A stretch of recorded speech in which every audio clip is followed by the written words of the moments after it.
Bueno, y siguiendo con el programa, en el 2.5 Gasteiz, en recta final del programa de hoy, y dentro de estos argumentos que les decía al principio que íbamos a tener durante todo el día de hoy, durante las 2 horas de programa, en recta final, y como les decía, todos los martes está con nosotros Roberto Lastre. ¿Qué tal estás, Roberto? Estoy muy bien y contento de estar aquí. Bueno, para hablar de literatura, como siempre, como no vamos a hacer como no lo podemos hacer de otra forma, y una propuesta que además que me ha hecho él no me ha hecho los deberes, no me ha hecho. No encontré a Flaubert. No me ha encontrado las cartas de Luis a Flaubert, pero bueno, las encontrará, y si no, yo te dejo las mías. Para que te lo leas, te puedo dejar el mío, te lo lees. Perfecto. Pero te van a encantar, unas cartas romantiquísimas, unas cartas muy románticas, preciosas. No, las he encargado, a que me las van a traer. Ah, mira, Sí, bueno, pero... pues esperamos, no pasa nada, esperamos. Pero no obstante, él no me ha hecho los deberes, pero me ha hecho una propuesta súper elegante. Vamos a hablar de un suizo, nacido en Suiza, pero nacionalizado en Cuba, y se creía que era cubano hasta hace poco, pero realmente él es suizo. Sí. Es interesante que en Cuba coger la nacionalidad es muy fácil, es fácil, ¿no? Y entonces este hombre llegó de niño a Cuba, yo creo que con 2 años o así, y lo inscribieron allí como cubano, pero después de muerto se ha descubierto que nació en Lausana, en Suiza. Vamos a verlo ahora mismo, vamos a coger unas imágenes del 73 de una entrevista que he concedido de la Televisión Española y del Fondo de Televisión Española. Nos estamos refiriendo a Alejo Carpentier, ahí lo tienen.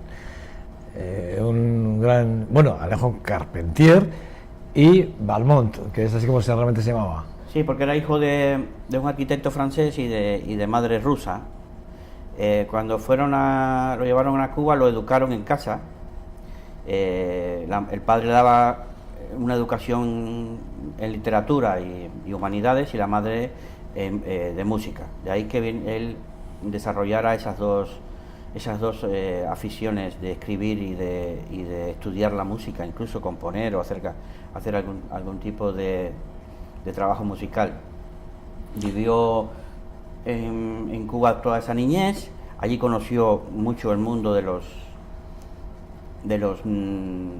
negros abacuás, de las religiones afrocubanas o africanas, un poco adaptadas al medio cubano por los esclavos que llegaron de allí.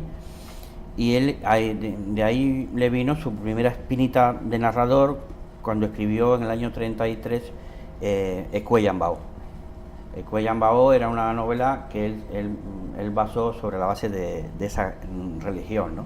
Y es también el inicio de lo que se llamó lo real maravilloso, que era cómo estudiar esa manera de ver el mundo, que después lo desarrolló mucho más en El reino de este mundo, cuando fue a Haití, y entonces se puso a escribir sobre la revolución haitiana, y aquel señor, aquel negro, se llamaba Macandal, que creía como los hindúes, creía en la transmigración metafísica, si nos convertimos en animales, en gatos, en perros, incluso en árboles. Y eso es lo que es lo real maravilloso. Cómo tú crees la vida, ¿no? Ves la vida de una manera maravillosa. Estuvo él siempre buscando los datos sobre una cosa que se llamaba el Castillo de Campana Salomón, porque es interesante que ese viaje que hacen los abacuás, los de esta religión, sí, hacen ese viaje a un hipotético castillo de Campana Salomón, sí, sí, donde todo lo que es verdad se convierte en mentira y lo que es mentira se convierte en verdad. Bajaban de ese castillo, de ese viaje mental, un poco cuestionándose la realidad. Lo que yo creía antes que era verdad es mentira, lo que creía que era mentira era verdad, y así hacían como un reajuste de su comportamiento, de su posición en la realidad.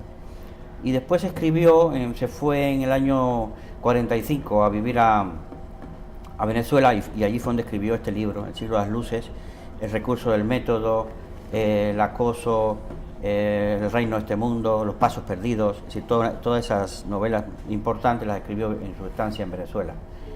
En Cuba, de pequeñito, lo educaron sus padres, y se fue a Francia a coger un título para poder estudiar en La Habana, después en el Instituto de Bachillerato, ¿no? Allí en Francia le hicieron unas pruebas. Ese es el libro. Sí, El siglo de las luces. El siglo de las luces. El siglo de las luces es muy importante, porque es la novela que ya lo hace a él más famoso, más premiado. Sí, sí. Le dan varios premios, Y me llamó la atención que se publicó en el año 62, se fue escrita en el 58 más o menos, entre 57 y 58, y hace un análisis de las revoluciones, que en Cuba lo pasaron por alto y no dijeron nada, pero él dice en la novela que las revoluciones despiertan mucho entusiasmo mientras están por hacerse. Todo es cambiable, todo es modificable, que bien hacer una revolución para cambiar toda la pobreza que hay, todas las injusticias que hay. Pero después que haces la revolución, ya entonces ya no eres revolucionario, ya te estableces y ya no aceptas ninguna otra revolución.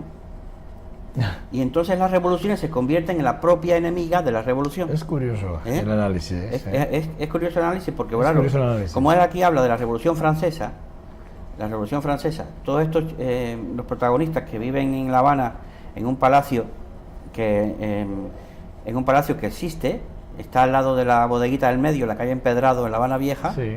Y ahora es la Fundación Alejo Carpentier.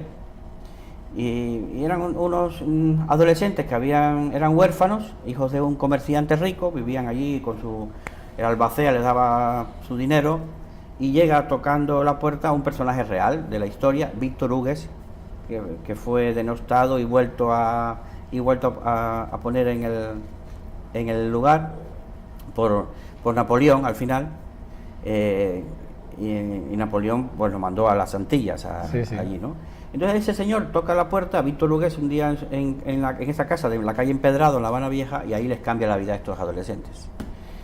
Y entonces se meten en el ideario de la revolución, y había que cambiar todo, había que terminar con el esclavismo, con la esclavitud y el esclavismo, en fin. Pero entonces, claro, después la Revolución Francesa terminó en lo que terminó. Y entonces ellos se vienen a Madrid, y en Madrid participan en las revueltas del 2 y 3 de mayo en Madrid y mueren. Los dos protagonistas mueren allí en la batalla, es decir, mueren en manos de los franceses cuando habían sido unos impulsores del ideario de la Revolución Francesa, la libertad, la fraternidad, en fin, ¿no? Entonces, es curioso que en Cuba nunca le dieran importancia a esto, cuando estaba la censura de que las revoluciones se convierten en la misma enemiga de la revolución, que es lo que ha acabado por confesar Fidel Castro. Es decir, ya el modelo cubano no nos sirve ni a nosotros, ni a los cubanos, ¿no? Entonces, esto era la filosofía un poquito que rondaba toda la novela. Después a Carpentier le gustaba mucho meterse en el alma de las mujeres, y entonces aquí Sofía, la protagonista, es una chica que intenta siempre la emancipación, la libertad de la mujer, entonces es una mujer bastante adelantada a su tiempo, ¿no? Bastante adelantada a su tiempo. Y después de esta novela, pues escribió Concierto Barroco, que Iliana... Bueno, es que antes vamos a explicarlo. Antes de empezar la entrevista, y cuando hemos despedido a Iliana y a Marije, hemos crecido contigo aquí, y bueno, como ella te conoce, porque claro, ella también es cubana, ha comentado antes lo de un concierto barroco, que claro, es una obra, que realmente es una obra compuesta prácticamente por Alejo Carpentier. Sí, es una novela con toda la estructura de un concierto barroco. De un concierto barroco, así, ni más ni menos. Sí, y él además después hizo una novela que se llama La consagración de la primavera, que viene de Stravinsky o de Stravinsky, puede ser, sí. Y entonces también, porque tenía una cultura musical muy grande, incluso fue el gran descubridor de la música cubana antigua. Descubrió en una iglesia de Santiago de Cuba los primeros manuscritos de música escritos en Cuba, y publicó ese libro, La música en Cuba. Después también estudió arquitectura, lo dejó, pero fue siempre un gran observador de la arquitectura, y publicó un ensayo también sobre la arquitectura de La Habana. Conoció mucho La Habana en los años 30, vivió mucho el esplendor ese de La Habana de los años 30, 40, pues se fue a Venezuela en el 39, y de ahí le viene toda esa, como casi siempre vivió en el extranjero, pues cuando vivimos en el extranjero vemos cosas de nuestro país que antes no veíamos allí, ¿no? Y entonces, bueno, pues Carpentier fue un estudioso de la realidad cubana, ¿no? Y de ahí viene lo de crear un estilo o buscar unos temas que son tan novedosos y entran ya en el boom de la literatura latinoamericana, este boom de los años 60, ¿no? Cuando apareció Carlos Fuentes, Vargas Llosa, Carpentier, García Márquez. García Márquez, junto con Miguel Ángel Asturias, habían tomado la tendencia del realismo mágico. El realismo mágico es una exageración de la realidad, es otra forma de explotar la realidad latinoamericana, una realidad barroca. Por eso es que la forma del lenguaje de Carpentier es barroco. Bueno, ahí tenemos en la portada del concierto barroco, ¿no? Sí. Prólogo de Gonzalo Celorio, en este caso, sí. De Alejandro Carpentier. Después, estos escritores eran muy cultos, además, se leían mucho, iban mucho de todo, ¿no? En cine, eran cultísimos en las cuestiones de cine, de teatro, de música, de danza, de óperas. Y entonces hacían una especie de intertextualidad siempre con las novelas en sus obras, ¿no? Metían mucho la música, la danza, la ópera. Bueno, la verdad es que Alejandro Carpentier, tienes aquí también otro sí, libro. Tengo uno que es un cuento, ¿no? Son cuentos completos, ¿no? Sí, son cuentos, porque en realidad son pequeñas novelas, son novelas cortas, de pocas páginas, pero todas son unas obras maestras. Todas son unas obras maestras. Ahí tenemos, ese es el libro que tiene ahora mismo mi buen amigo Roberto Lastre entre sus manos. Cuentos completos, una edición de bolsillo de la editorial Bruguera, del año 74, 74. Y entonces yo también lo traía porque hablábamos antes en el martes pasado de la calidad literaria, ¿no? Sí, y que es un lujo leerlos, porque ya solamente la forma, es decir, la musicalidad que tiene, el ritmo, el uso del lenguaje, las metáforas, las personificaciones, en fin, el control de los escenarios, ¿no? Es que es fabuloso.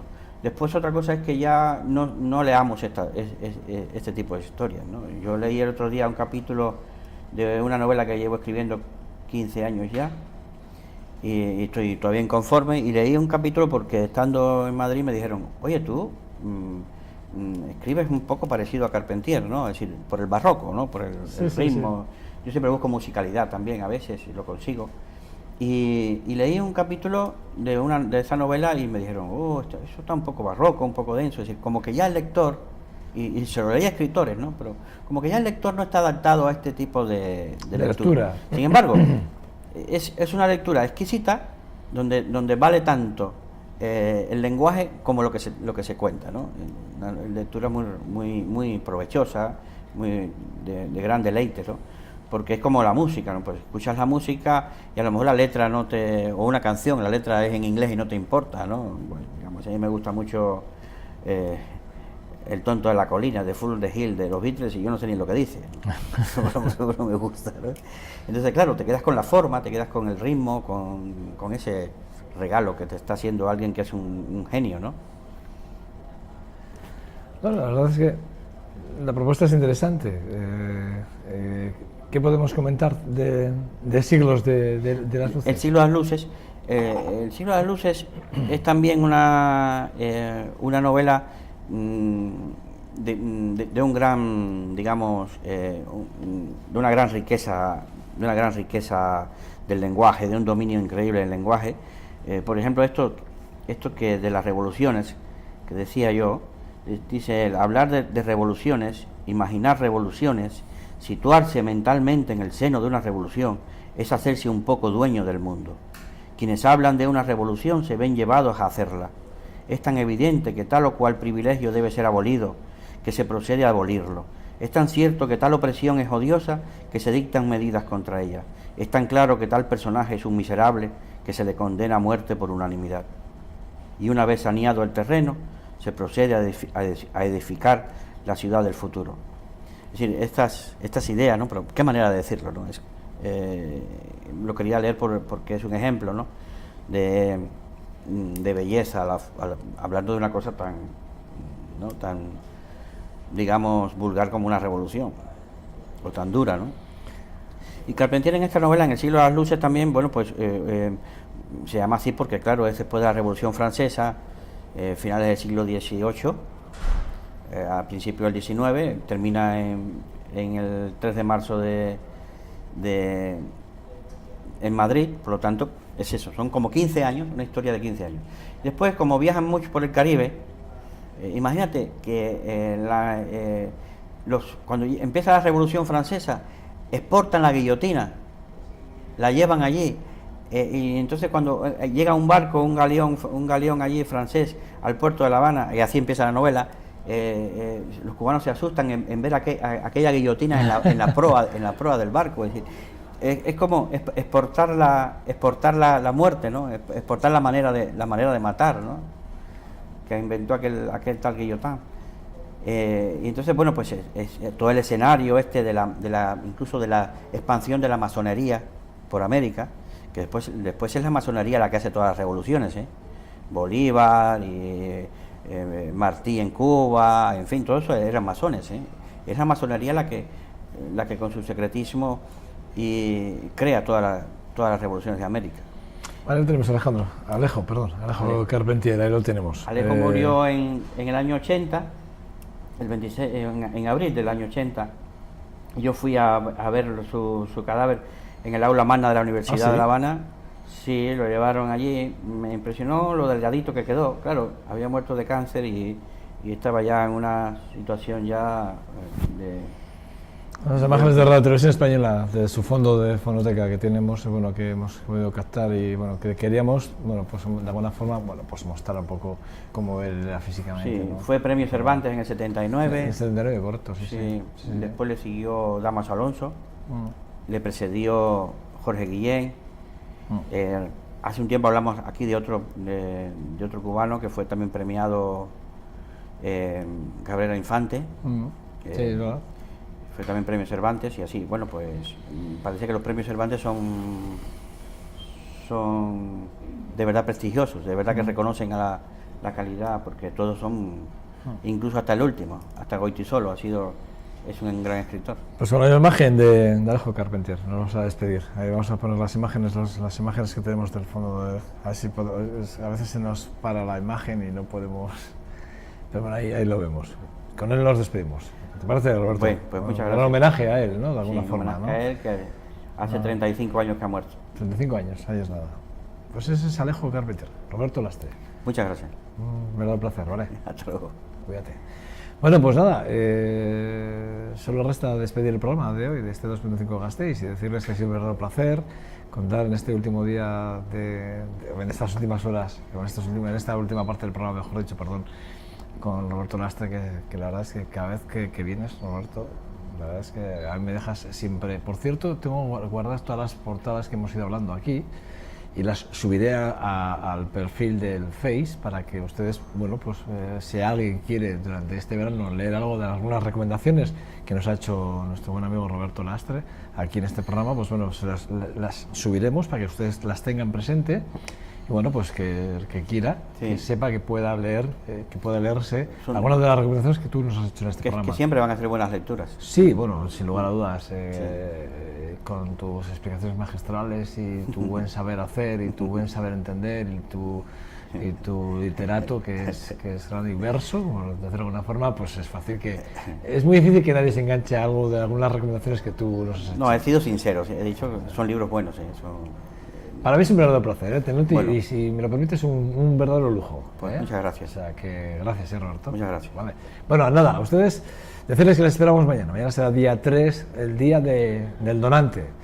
Ya saben que mañana en el Corte Inglés estará en la asociación, bueno, pues ahí, de donantes de Álava estarán allí, bueno, esperando poderles sensibilizar y transmitirles a ustedes esa información que es importante y vital hoy en día y que hay mucha gente en lista de espera esperando un órgano. Bueno, pues que sepan que nosotros podemos hacer mucho es así, la vida tiene que continuar para unos y para otros pues acaba en un momento determinado, pero realmente acaba ahí, pero realmente de cada uno de nosotros pueden surgir otras vidas y alegrías para otras familias, y por qué no. Bueno, pues escúchenles, tienen mucho que decirles y mucho que contarles. Mañana pásense por la plaza, bueno, creo que está en la puerta principal del Corte Inglés, pásense por ahí y, como bien decía Gabriel, infórmese, tengan ese contacto personal con ellos, que realmente va a ser muy interesante. Les contarán muchas cosas de las que han contado en este programa hoy, en el día de hoy. Dicho esto, nada, les espero mañana, día 3 de junio, les esperamos en este 2.5 que estéis aquí en esta su televisión, en VTV. En nombre de todo el equipo que hacemos posible este trabajo, nada, agur, agur.